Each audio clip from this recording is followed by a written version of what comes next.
이튿날 우리 함께 34절까지 봉독하겠습니다. 이튿날 요한이 예수께서 자기에게 나아오심을 보고 이르되 보라, 세상 죄를 지고 가는 하나님의 어린 양이로다. 내가 전에 말하기를 내 뒤에 오는 사람이 있는데 나보다 앞선 것은 그가 나보다 먼저 계심이라 한 것이 이 사람을 가리킴이라. 나도 그를 알지 못하였으나 내가 와서 물로 세례를 베푸는 것은 그를 이스라엘에 나타내려 함이라 하니라.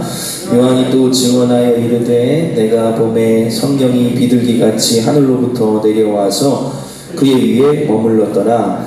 나도 그를 알지 못하였으나 나를 보내어 물로 세례를 베풀라 하신 그이가 나에게 말씀하시되 성령이 내려서 누구 위에든지 머무는 것을 보거든 그가 곧 성령으로 세례를 베푸는 이인 줄 알라 하셨기에 내가 보고 그가 하나님의 아들이심을 증언하였노라 하니라. 아멘. 아멘. 세례 요한은 여러분 세례를 베푸는 요한이기 때문에 세례 요한이라고 우리가 이름과 별명을 붙여서 부릅니다. 별명은 세례 요한이고요, 이름은 요한이에요. 제가 한때는 이 세례를 어떻게 시작하게 된 걸까는 너무 궁금해서 연구를 좀 해본 적이 있었어요. 근데 굉장히 파격적인 거거든요. 이 요한은 사가랴, 제사장 사가랴의 아들이기 때문에 구약의 백성 제사장 아닙니까? 구약의 제사장 속죄하려면 뭐 해야 돼요? 양이나 염소나 비둘기를 가지고 와서, 없는 사람은 산에 가서 비둘기라도 잡아오는 거예요. 그래서 산비둘기를 드리기도 하는 거예요. 그게 이제 속죄의 방법이거든요.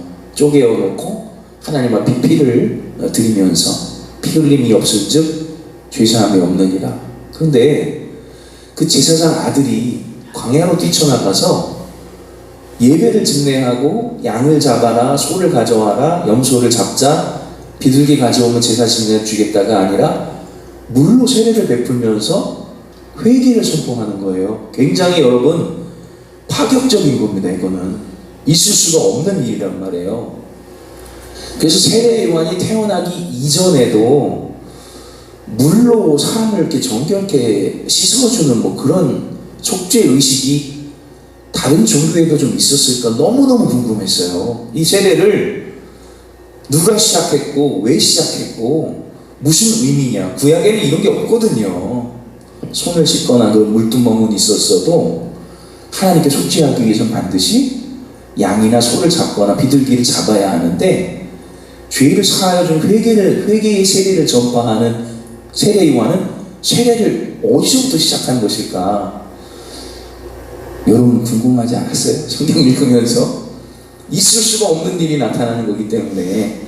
그러니까 목사님 아들이 가서 뭐 이상한 거 하고 있는 거예요. 예를 들면 사가랴 제사장 아들이 그러고 있으니까 그것도 아들을 못 낳아서 난리였다. 나중에 낳은 아들이 광야로 뛰쳐나가더니 물로 뭘 쓰면 이상한 걸 해. 여기 너 앞으로 장래가 촉망되는 제사장이 되어야 할 아이가 왜 그런 걸 하고 있니? 라고 굉장히 걱정하고 궁금해할 수도 있는 일이거든요. 그런데 결국은 돌고 돌아서 성경 말씀으로 돌아오게 됐어요. 오늘 본문에 보면 세례를 명하신 이는 하나님이시고, 그죠? 또 그 세례를 행하면서 앞으로 너는 지금 물로 세례를 행하지만 앞으로는 이제 성령으로 세례를 베푸실 이가 오실 것이다 라는 그런 예언까지도 세례 요한에게 하나님이, 그이가 그러거든요. 그이가 나에게 물로 세례를 베풀라 하신 그이가 하나님이십니다.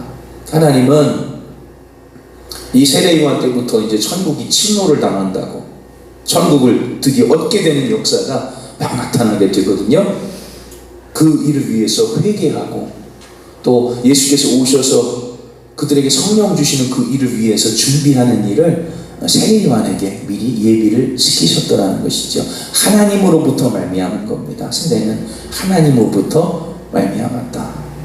그래서 저도 막 문헌들을 연구하면서 그런 씻는 예식이 있는가, 종교적인 그런 물로 뭐 이렇게 하는, 머리에 부어서 씻는 예식이 잠궈서 침례거든요. 요한의 세례는 침례. 물에 푹 담갔다 빼면서 죄 지지 마라 하고 보내는 그런 것들이 있는가 보니까 발견을 못했어요. 더 찾아보면 모르겠지만 잘 발견을 못하고 결국은 성경으로 돌아오게 되었습니다. 예수님께서 거듭나고자 하는 율법학자에게 뭐라고 대답하셨느냐? 물과 성령으로 거듭나지 아니하면 하나님의 나라를 볼 수 없다 하셨고, 세례 요한이 물로 세례를 베풀고 내 뒤에 오시는 능력 많으신 이가 이제 성령으로 또 세례를 베푸실 것인데 물과 성령으로 거듭나야 하리라. 물은 말씀이라고 예수님이 주신 것이 말씀이었고, 오늘 세례 요한은 회개하는 것을 말합니다. 회개.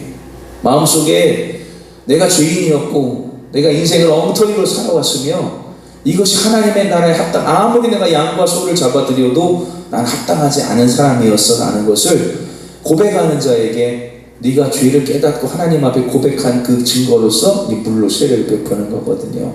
물로 세례를 받고 또 거기서 멈추는 것이 아니라 고넬료도 경건함과 하나님 경외함과 백성들을 구제하는 거기에서 멈추는 것이, 오후 3시에 시간을 정해놓고 기도하는 거기서 끝나는 것이 아니라 요바에 있는 시몬 베드로를 초청하여 말씀을 듣고 성령이 임하여야 되기 때문에, 그래서 물과 성령으로 회개한 자에게 하나님의 성령, 물론 회개도 성령께서 회개하게 하셔야, 만져주셔야 또 회개도 되는 거지만 물과 성령 먼저 회개하고 성령 받은 자가 하나님의 백성이다. 그 일이 오늘 세례 요한으로부터 계속해서 일어나고 있더라는 거예요. 우리도 하나님의 말씀 듣고 또 세례 받고 나에게 세례를 주셨던 그 어떤 옛날의 목사님, 그 목사님 기억하고 또 성령께서 우리에게 임재하셔서 세례 받은 자로서 하나님의 백성을 고백한 자로서 당당하게 마땅하게 살아갈 수 있도록 우리를 도우시는 성령 하나님의 역사가 있기에 우리가 하루하루를 하나님의 뜻에 알맞게 살아갈 수 있는 거 아니겠습니까? 그 믿음으로 하나님 세례받은 자, 성령이 함께하는 자로 구별해 주시고 또 우리에게 임재해 주심에 감사하면서 하나님의 말씀 가운데 승리하시는 그런 복된 하루를 살게 되시기를 주님의 이름으로 축원합니다. 아멘.